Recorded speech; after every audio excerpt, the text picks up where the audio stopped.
Kia ora, tēnā koutou katoa, ko Ohinuro te manga, ko tima tuku te moana no tamaki aho. Ko ta Rob toko papa, ko Fenwick toko whānau, ko Izzy toko ingoa. Kia ora and welcome to another Aotearoa Circle webinar. As some of you know, I am Izzy Fenwick, one of the guardians of the Aotearoa Circle. And I think I've got a couple of other guardians joining me on this call today. And I think we've also got Sir Chris Mace on the call. Kia ora, Chris, once a guardian, always a guardian. This is an exciting and important session today, as for many of us, this is the first opportunity to really get a look at the scope of this work stream and its journey ahead. And this work is lucky enough to have some amazing, we're not calling them co-chairs, we're calling them tri-chairs. We've got three chairs for this, this work. Larissa Cooney, who is also a guardian of the circle, and she brings her Air New Zealand hat to this work stream. Penny Nelson, Director General of the Department of Conservation, and Tak Mutu, Director MDA Experiences. So we're talking today about the upcoming tourism work stream, and as we know, New Zealand's tourism is really built around and reliant on its incredible landscapes, its oceans, rivers, and wildlife. So our climate crisis and environmental degradation and wider sustainability practices really represent a major threat to our tourism industry, and vice versa.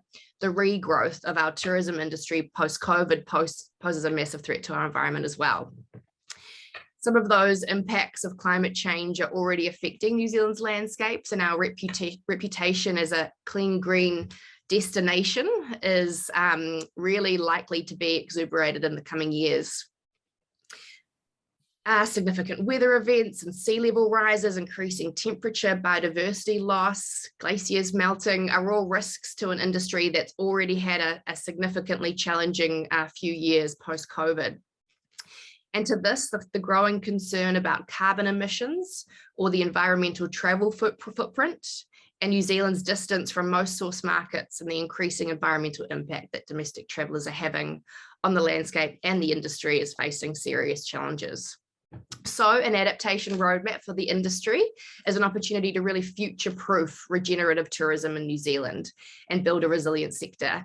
And there's already real desire from the industry to change direction and embed sustainability into the future of tourism. So the Aotearoa Circle is really excited by this opportunity, and we're so happy to have PwC coordinate the work stream to develop a strategy and a roadmap of actions to transition the tourism sector to one that is really proactively planning and building long-term resilience for our changing climate. So this work stream will further New Zealand's understanding of how the future industry may be impacted under different climate change scenarios and leverage a cross-sector of expertise in climate and land science, conservation, tourism, government, policy, sustainable finance, to name a few, but many of these areas will be further discussed in today's session and as the work stream continues to develop. So this morning we have Annabell Chartres and Dr Victoria Hatton presenting the scope of the work and the journey ahead. Annabell is partner of sustainability and climate change leader at PwC, and in that role she is driven by finding innovative business solutions to address sustainability and climate change challenges. She is focused on supporting public and private sector organizations to incorporate sustainability lens into their business strategies and consider and respond to the implications of climate change. Annabell brings more than 20 years experience in corporate and business strategy development, operating model design, and organizational transformation across a range of industries and geographies. She has a deep understanding of the interaction between the corporate, technical, and functional units of an organization, and this extensive expertise in supporting clients to solve problems and deliver innovative outcomes during times of significant organizational change and disruption. Annabell's focus areas include sustainability, zero carbon strategy, climate risk disclosure, sustainable supply chain, ESG materiality assessments, and ESG due diligence. We also have Dr Victoria Hatton, a passionate net zero strategist and systems thinker. Victoria has a deep desire to work alongside clients as they navigate their way through the complex climate change conversation and challenges. Victoria recently joined PwC, bringing over a decade of experience working in climate change adaptation and mitigation, both in New Zealand and internationally. And she works with a range of clients, including government departments, large and medium-sized organizations, local councils and charities, and has a PhD in geography, using community participation in local planning decision makers. Victoria also specialises in agri-food production and technology, drawing on her involvement working for the New Zealand Agricultural Greenhouse Gas Research Centre and the UN Food and Agriculture Organisations in Rome. So as you can hear, we are in very safe and well-informed hands for the development of this adaptation workstream. So I'm going to hand over to Victoria and Annabell now to take us through the scope and the journey ahead for this tourism workstream.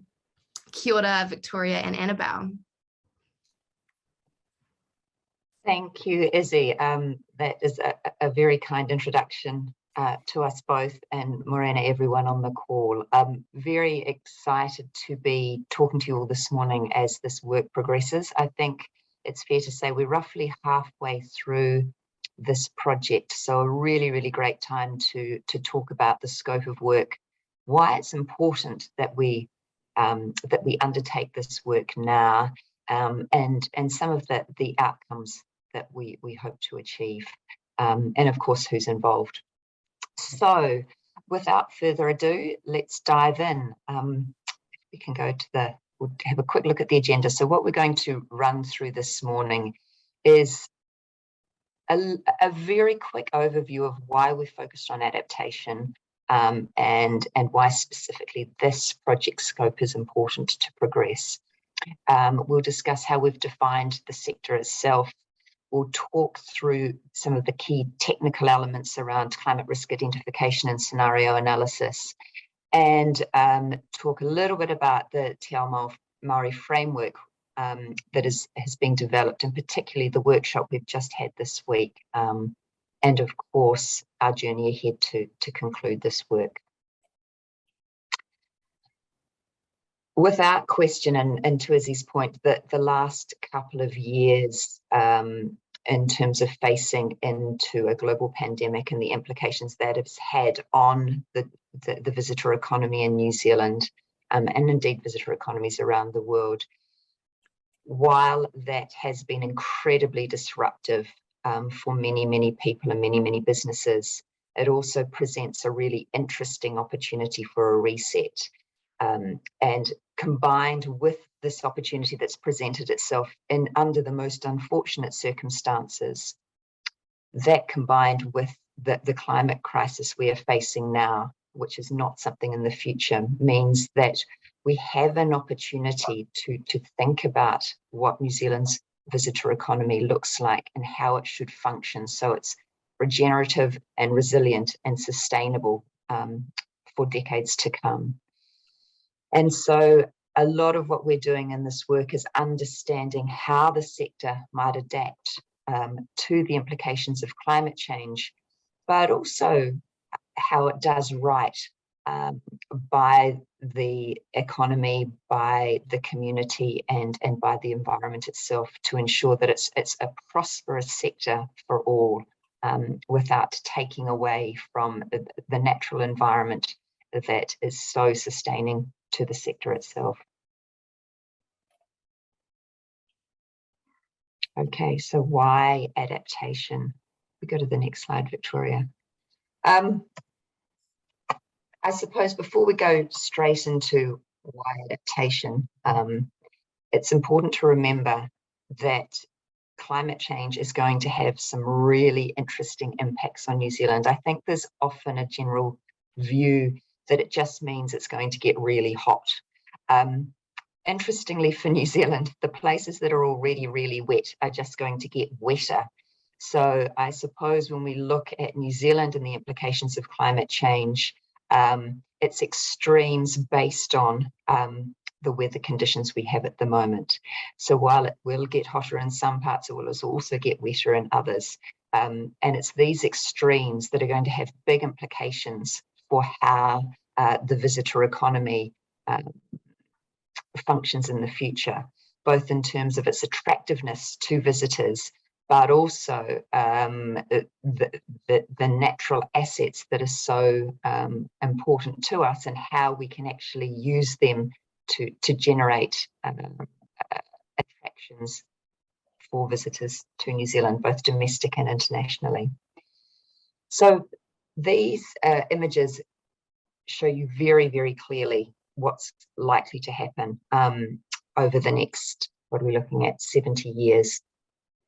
We are certainly going to get warmer, and if we don't do something about climate change and act on it now and start to reduce emissions, this is what we are expected to face into by 2090. With those extremes in temperature, the risk of increased pests and the biodiversity loss to our country is really, really massive. As I mentioned before as well, those rainfall patterns mean that, particularly for going to the West Coast, it will just be impossible. And so the infrastructure and the assets that we have in place to support our visitors are in danger of being damaged or unusable in the face of these weather extremes. And of course, there will be sea level rise as well. So low-lying areas become more dangerous and less inhabitable, and less appropriate for a lot of the tourism attractions that we have across New Zealand. The thing to remember about climate change as well is it's often assumed to be this thing that happens in the future. The reality is that, as you all know, we are already starting to see these changes, and the volatility in our weather patterns is already causing disruptions to the way we live our daily lives, but also to how the visitor economy functions. And days that are lost because tracks are closed because of slips, or roads are impassable because of extreme weather events, all of those impact us being a great destination for tourists, but also the inconvenience of trying to change plans for both the operators across New Zealand, but the visitors that they are trying to support as well. Next slide. This piece of work is focused very specifically on adaptation. There are a couple of reasons for that. One of them is that the focus on mitigation and an understanding of mitigation is already fairly universal in New Zealand. This understanding that the implications of how we operate, both the tourism sector, but more broadly how we function in our economy, creates emissions that are having implications on our planet and warming the planet. We absolutely need to reduce those emissions, and the impact of tourism on the climate requires us to think about low carbon strategies. However, as I've said, this idea that climate change is a thing in the future needs to be debunked, because it's happening now, and we need to understand that there are invariably going to be changes to our climate, to the conditions that we operate in. And for that reason, we need to adapt to those. So the tourism sector needs to think about what it's going to do, how it might operate differently in the future in order to respond to the changing climatic conditions we face into. Invariably, these things aren't separate. They're not mutually exclusive, but the ideas of, or the concept of mitigation and adaptation. A lot of the adaptive strategies that we'll look at and the roadmap we build out will, of course, be low carbon solutions that will hopefully start to mitigate the impact of climate change as well. However, the reason for focusing specifically on this is that adaptation in New Zealand has been not left aside, but has been slower to have focus and consideration by many different sectors, including the tourism sector. And so it was felt that the focus specifically on adaptation is really, really important to progress a roadmap for the future. Tied into that is, of course, looking at how regenerative tourism can be a solution as part of that adaptation plan as well.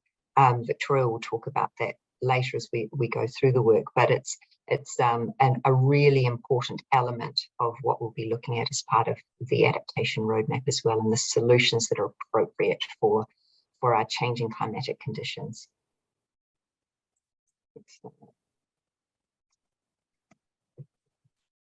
In terms of thinking about adaptation and developing a roadmap that responds to climate change, it's thinking about it from two perspectives. One is in terms of thinking about the ecological, social, and economic and cultural systems that are going to be impacted by climate change and the implications on the sector as a result. That leads to thinking about what you do and how you do as a tourism operator in New Zealand, the services that are provided, the processes that are in place, the infrastructure and the assets that are required need to change as well. How could they be impacted? Where are there opportunities to change? What are the implications for the future of the sector? As no sector is an island in terms of thinking about climate change, it's not just about the tourism operators in New Zealand in terms of thinking about adaptation. This is a thing that needs to consider the whole of the value chain. So it's the communities in which tourism operators operate, and then of course New Zealand as a whole. And so as a country, we need to develop adaptation solutions that respond to climate change and that are happening at the moment, but also make sure that these are future-proof or flexible for future impacts as well. The only certainty about climate change is that it will, of course, happen as it's happening now, but the implications of it and what it looks like and when those impacts are going to occur are, of course, highly uncertain.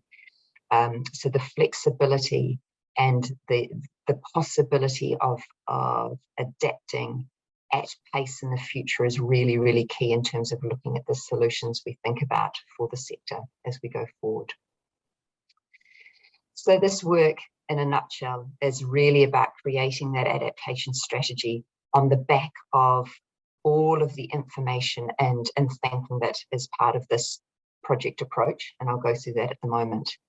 And then coming up with some really material key actions that are both pragmatic and practical for the sector to implement as it responds to climate change.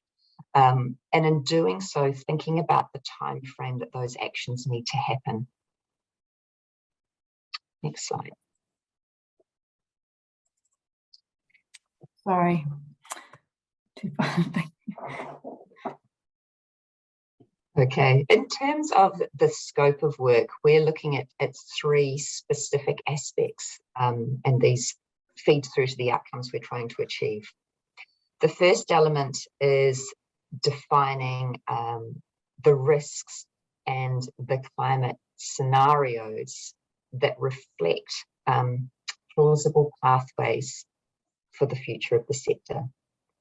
So climate scenarios are thinking about what could happen in the future and how might that play out and what are the impacts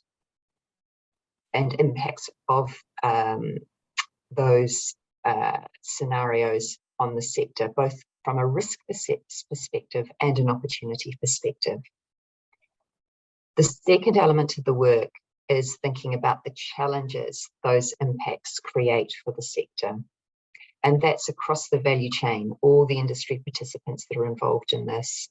And we're looking at both what it would mean if we did nothing, and then what it would mean if we do something and what those somethings could look like in the future, particularly around the solutions that we could think about implementing for New Zealand. And then certainly we're also looking at opportunities as well. So there is a huge focus on climate risk. With every risk, of course, there are opportunities, and for New Zealand as a whole and for the visitor economy, there are many interesting and exciting ways that if the adaptation process is considered in a very creative way and manner, we will have a really sustainable visitor economy in the future, and there are opportunities for all participants in the sector to take advantage of those. In terms of project outcomes from doing this work, as well as an adaptation strategy and roadmap with those key opportunities and actions that the sector can take forward, we'll also have a set of climate scenarios that individual businesses can then take and adapt for further scenario analysis and consideration and identifying risks and developing strategy within their own businesses. Next slide.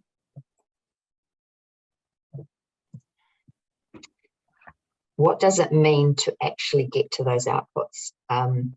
In terms of having an adaptation roadmap, the scenarios completed, and those really clear actions at the end of this, we have 4 key steps that we're working through. The first is undertaking a risk assessment, where we're looking at the most significant physical and transition risks that the visitor economy is facing into. I should mention as well that this whole process is something that we are doing and facilitating with a group of stakeholders from the sector itself, and we'll talk about that structure in a minute. But this is not something that we are just pontificating on as PwC. This is very much co-created and led by the sector itself. And so in terms of identifying these risks, it has been done with a broad range of sector participants. And it's very much about understanding where we are really facing into key physical and transition risks for the visitor economy. Those risks then become a key input into the development of the climate scenarios. In terms of the scenario analysis, and Victoria will talk about this in more detail later, we're looking at 4 future climate scenarios. There are then a group of driving forces that we have come up with the leadership group and technical expert group. And the work that we undertake as part of the scenario analysis is to understand how those driving forces manifest under the 4 scenarios that we've created.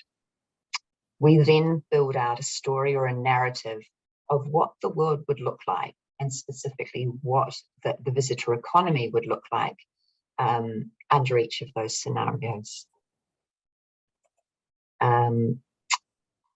Following that work, we then start to look at the impacts, the implications of each of those scenarios on the visitor economy, the consequences of those impacts, and the challenges that the sector could face.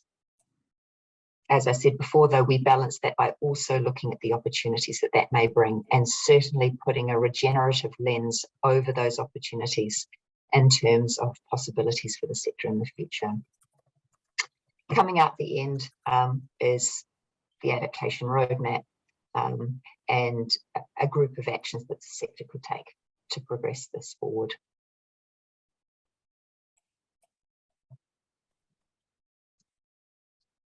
An important point to mention, as I'm sure many of you are aware this morning on this session, the New Zealand government, of course, has a mandatory climate-related disclosures regime coming in. The first reporting year will be 2024.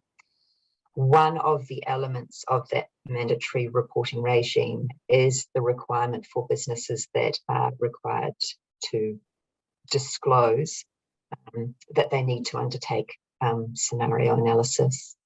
The external reporting board that has been developing the standards for the disclosure is very strongly recommending that a key step in developing the scenario analysis at a business level is that there is sectoral scenario analysis available to inform that.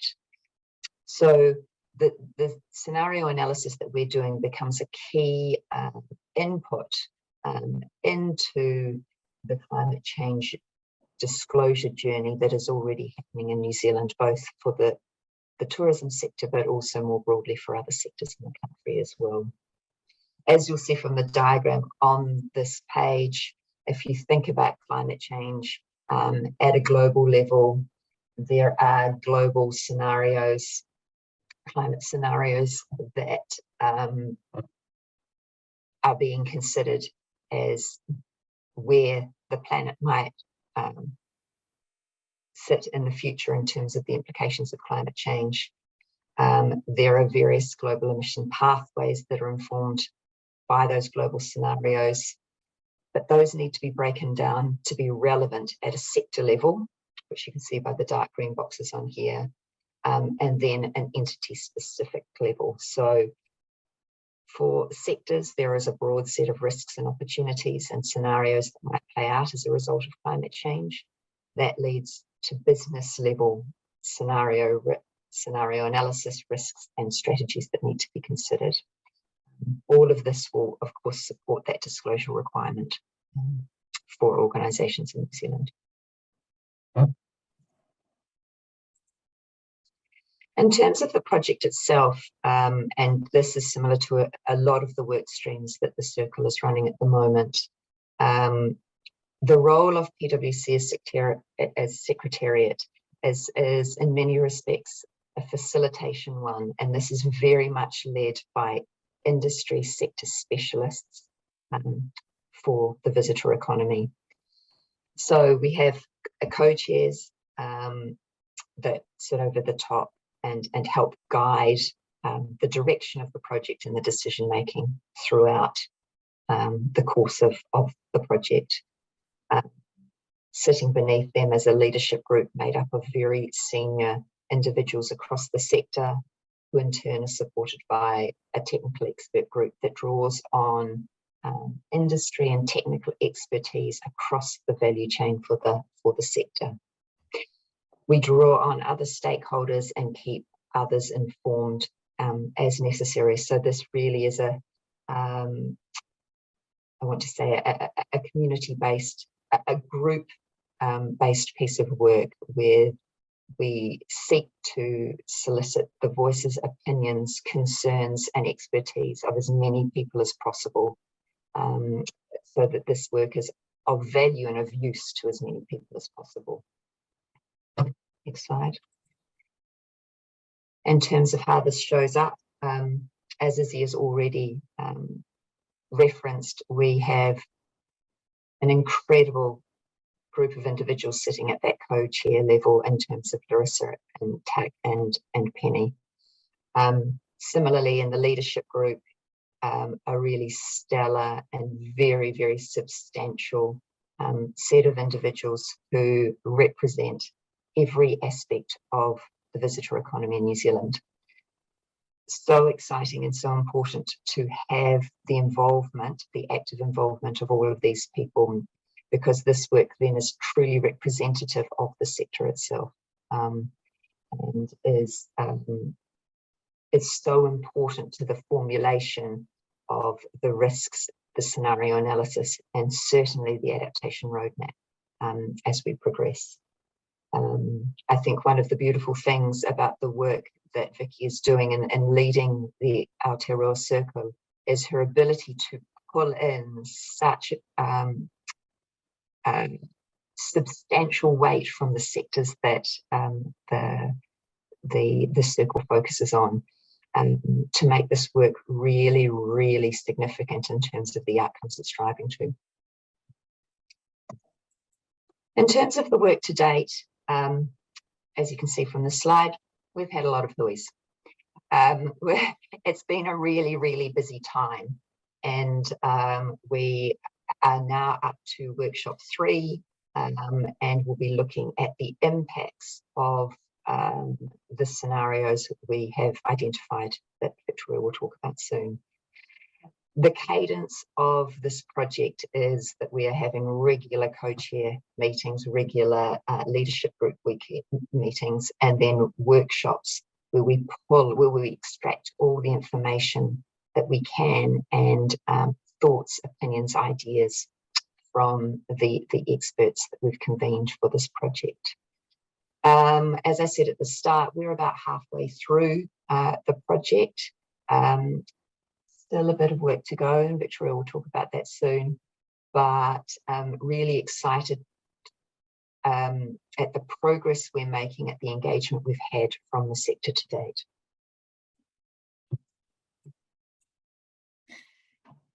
I will now hand over to Victoria to talk about how we've defined the sector and what that value chain looks like for the visitor economy. Thanks, Annabell. Kia ora koutou, everybody. So just talking about the sector, we've mentioned the sector quite a lot already in the presentation, but the tourism sector is incredibly complex. And one of the things that we felt was really important was to define the sector, to draw a picture of what this project means when it talks about the sector. And we have the sector supply chain, and then we have the sector's wider value chain. And the reason why we've defined the sector for two reasons, really. The first is to ensure that the sector is fully captured in the governance of the project and the scope. And so that means that when we get to the outcomes and the adaptation roadmap, actually the sector can be seen in the actions that we create. And it makes sure that no elements of the sector are left behind when we get to the end. The second reason why we've defined the sector is to ensure that the actions that we develop for the roadmap are relevant across the entire value chain. And that's really important when we think about the impacts that some of those adaptation measures or adaptation actions may have to elements of the sector and the supply chain. And we needed to be able to understand that if there are trade-offs to be made to elements of the sector, that we can understand what those trade-offs might be and the impact that they may have on elements of the sector. So we've defined it in three pillars. Core tourism, where we've got what we've called access, accommodation, and attractions. And these terms are built off work that's already been done across the sector by the Tourism Industry Association. And we've defined beyond tourism as those amenities that may impact on the core tourism elements, or they may be impacted by the core tourism elements. And the lasting impact pillar is all about almost completing the circle for the sector, really, and the supply chain.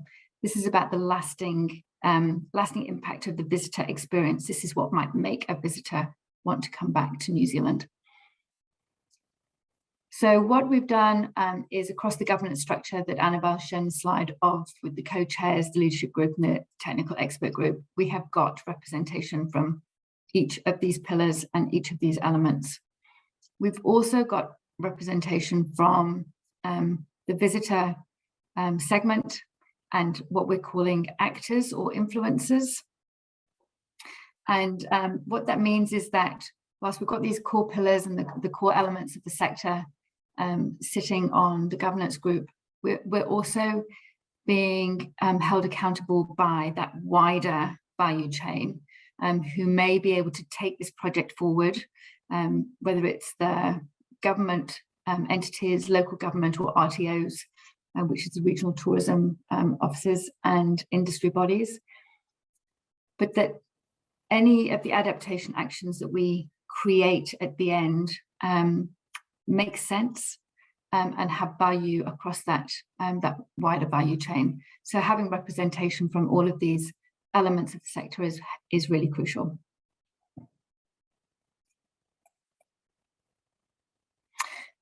I'll talk a little bit now about climate risk identification and scenario analysis. it's been really difficult to try and keep this to a limited amount of time. We could talk for quite some time around these two elements. So what happened was we've had two workshops. The first one was to identify the climate risks for the tourism sector. And we established what we've called a climate risk profile for the New Zealand visitor economy. We've identified top physical risks and we've identified top transition risks. Now, top physical risks, many of you will be probably more aware of physical risks versus transition risks. And physical risks are those risks arising from changes to the climate or the extreme weather that we might be seeing across New Zealand. And the technical expert group worked to identify the top 4 physical risks. And those are the inability to maintain New Zealand as an attractive destination, which came out on top. That was really, really important. The loss of species and biodiversity, which again is what many visitors actually come to New Zealand to see. The inability to access attractions and locations, and that was around destruction of infrastructure and the inability for tourists to get to possibly the more remote locations or to be able to access the Great Walks and things like that. And then the 4th physical risk, top physical risk, was the reduction in the operating days or opportunities for our tourism operators because of the extreme weather events that are happening. The top transition risks. So transition risks are those risks arising from the process of adjusting to a low carbon economy. And organizations and people in general don't really give much thought to transition risk. And the top 4 that the technical expert group identified were the reduction in positive customer sentiment for Aotearoa New Zealand. So this is about what makes visitors want to come to New Zealand and giving them that sort of lasting impact in that visitor experience. And there's a concern that that would be reduced. The increase in climate regulation drives increased cost pressures on visitors. And this is about with the transition risk, there's lots of regulation that comes out to make sure that transition to a low carbon economy happens. And particularly for small and medium entities, small and medium operators, actually that burden of regulation becomes all consuming, and the cost burden means that they can no longer operate. And then we've got the inability for the visitor economy to keep up with the pace of change. And if we think about some of the pace of change that's happening from technology perspective, whether it's digital technology, whether it's fuel, new fuels coming on board, actually for the small and medium operators, being able to keep up with that pace of change was considered a key risk. And then the inability for operators to effectively run a business that's financially viable because of all the change that will happen, and because of the physical risks and the sort of likelihood of actually visitors coming to New Zealand. That was seen as the 4th top risk. Now, what these risks are the risks to the sector. So whilst we talk about the small and medium operators feeling this risk, actually these are aggregated up to the sector. So we took those physical and transition risks to create our scenario matrix. And this scenario matrix has the transition risk is the top transition risk is the regulatory burden impacts operating costs and affordability of travel. And for that transition risk is low transition risk is when it's affordable and manageable. And the top, and when it gets to be a high transition risk, that's when that regulatory burden becomes impractical and prohibitive for the sector. And then the physical risk of extreme weather events impacting on natural capital and infrastructure. The low physical risk is when the weather events are steady and moderate, and the high physical risk is when it becomes severe and unpredictable.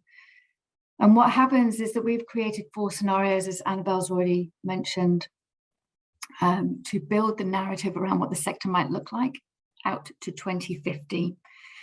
And we've built these 4 scenarios. So Pokenoa is what we've called is a disorderly scenario. And this is when there is high transition risk and low physical risk. And for instance, I'll sort of talk a little, let me give you a little bit of an idea of, as to what that might look like. This is when New Zealand warms at a slightly slower rate than the global average. Extreme weather worsens, but only moderately. And because of the delayed action from a transition risk perspective, that means that regulation has been slow to come on board. But we've managed to stop climate change to unlimited to sort of 1.6 degrees. So the worst physical impacts have been avoided, which is great, but we're still sitting at an increase in temperature change from what we've seen today. And we've probably likelihood of having sort of 15 or more days of extreme heat. We've got 10 or so less days of snowfall. So for our ski sector, they might be suffering from those, the financial burden around inoperability. And we're seeing glacial retreat. So we've got some sea level rise and our rivers will be higher as a result of that. So the low-lying land will see some impact from that. So we'll have some infrastructure damage. The second scenario is here, which is the desirable. And I have to say, this is the world that I really want to live in. So this is where we've managed to move quickly on our regulation to stop climate change in its tracks. We're sitting at about 1.5 or 1.6 degrees. But because of that, it's been high cost to stop that. And it means that we are seeing less extreme weather events than we would have done if we'd have taken a longer time to act. And so we are, with that large scale transformation, it's been costly because we've had to implement technology at speed in order to stop climate change in its tracks. But the Paris Agreement goals have been met. So the whole world is on board. Global temperatures are slowing down. Global temperature rise is slowing down. But because of that, things like the cost of carbon per tonne is significantly high. We've got glacial retreat is lower. Extreme rainfall events have increased from today by about 10%. Sea level rise is about 0.2 meters. So the third scenario, Wharewera or hothouse. This scenario describes a world where emissions have continued to rise unabated. So this is where we've got a high physical risk, but a low transition risk. And because of that, we are facing severely disrupted sort of operations in the tourism sector because of climate change. So we've got infrastructure damage by extreme weather events. This means that in theory, we can't access our remote visitor attractions due to landslides or high river levels, which will wash out roads. Or sea level rise, which means that even access to our airports becomes quite dangerous. Also, the Great Walks are continuously washed out, and so the cost of rebuilding that infrastructure becomes very significant. Global warming is around 2.4 degrees Celsius. From a New Zealand perspective, this means we're experiencing more than 30 days a year of extreme heat. And extreme rainfall has increased, and we're suffering from lower number of days from a snowfall perspective. So you can see how the visitor economy may change quite significantly under this under this scenario, and what our visitors may actually, the visitor experience may be reduced because they cannot get access to the attractions that that today they would want to come and see. In the Too Māori, too little too late scenario, this is a scenario that has been understood a lot less globally, because I'd like to think, I would like to think that this is a really pessimistic outlook. This is definitely the scenario that we do not want to get to. This is where it's high physical risk and high transition risk. So we have gone to, it is too little too late. So the regulation has come on board way too late to stop the physical risks, the physical burden of climate change being felt by New Zealand. But New Zealand is probably faring much better in comparison to other regions of the world. Because of the nature of our regulation here already, and we're already some way to implementing our sort of 2030 and 2050 goals. Globally, we haven't met the Paris Agreement goals, and the viability of tourism in some regions is impaired. And that's because the price of carbon is significantly high. That means that traveling long haul on flights becomes cost prohibitive for some sections of society. We are seeing glacial retreat at a significant level, 37% compared to today. Snowfall is less. And so we are really seeing sort of the impact that might be felt by the visitor economy.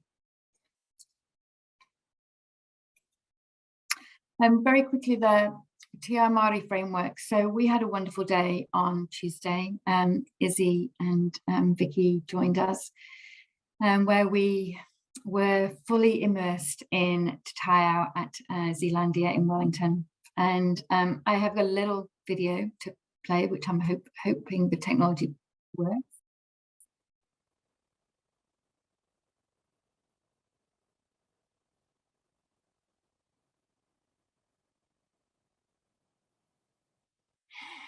And what happened was that we brought together both the spiritual and physical world of sort of the Māori life force, the Wairua spirit and Te Taiao, to really think about how nature is central to the visitor economy, and how bringing in that regenerative mindset, that means that our tourism sector actually is responsible for regenerating our natural environment going forward, was really enlightening. Actually, we had a great discussion and we focused our sort of attention. So Joe Harawira was amazing. He took us through a whole storytelling experience and helped us build that connection between the physical and the spiritual world. And in the afternoon, we focused our attention on developing some key principles and some key elements for the Te Ao Māori framework. We looked at 5 particular questions. The representation in the room were from the leadership group and co-chairs. We were also, it was also great to have the industry transformation program leaders that the ITP is run through MB. We had MB representation and we had leadership representation from the ITP as well, which means that actually as a sector, the work that we're doing in the space is aligned. So we've got the outcome that we're going to generate from this piece of work for the Te Ao Māori framework will hopefully be able to be used through the ITP process as well. And so we've come out with some key concepts and whakaaro to use that must be represented in the framework. We also talked a lot about how we thought that the tourist experience ought to be and how it could be represented in the Te Ao Māori framework. which was really interesting when we think about the Wairua, the spirit, both the physical and the spiritual world, and how they come together, but also about the health and well-being of both the sector, but also our natural world here in New Zealand. And that, and this is the interesting thing from a regenerative tourism perspective, is that it was felt that the tourism sector couldn't be successful if our natural environment was degraded, and therefore we have to work on building regeneration back into the sort of natural system in order to create a successful tourism sector. And I think that link will be something that we'll explore more fully over coming weeks with the leadership group and co-chairs. But I think that fundamental understanding means that the outcomes from this project will create sort of this story that enables tourism to rebuild our natural environment to be successful. So it was a lovely day. And now I can't move slides. So just some of the key steps. I'm conscious of time, so just some of the key steps from the Māori Framework Kaupapa, because it was only on Tuesday that we will work to collate some of the materials and play back the session with the leadership group on both sides of the ITP and this project. And then we'll develop some principles and elements that we can use to move this work forward under that lens. And then just quickly, our journey ahead, Annabell's already said that we are probably about halfway through the project. The plan is to have an adaptation roadmap in early October. The journey to get us there, we've got 3 more technical workshops to undertake. The next one is on Tuesday, which we're looking at developing the impacts and challenges across 2 of the scenarios. We'll repeat that workshop in August for the other 2 scenarios. And then the final workshop will be in August, looking at the opportunities, building off those challenges. So it is just kind of reflecting back on the diagram that Annabell showed with the chevrons. Each workshop that we have builds into the next workshop. And so it's been really important to be bringing everybody along and to be able to get some clear outcomes from each of these workshops to be able to build into the next workshop. And the impacts and challenges will be really important to think about how each of the risks that we've been identified play out in each of the scenarios, and the impact that those risks have under each scenario, and the challenges for the sector coming out of that. And then the cadence once again is looking at LG and co-chair meetings to feed the information in and to have that governance conversation. So that's it. Thank you. Kia ora, Victoria and Annabell. Thank you both so much for such an informative session today. To everyone that has tuned in, our wonderful CEO Vicky has done her best to answer some of the great questions that came through in that chat, and I encourage everyone to have a quick read through of those, since we are a little bit pressed for doing questions now. And I guess that some of the just key things that Vicky has covered off is that the session will be shared to those who have attended, and we really encourage you to share what is coming out already with your wider stakeholder groups, and that the scenario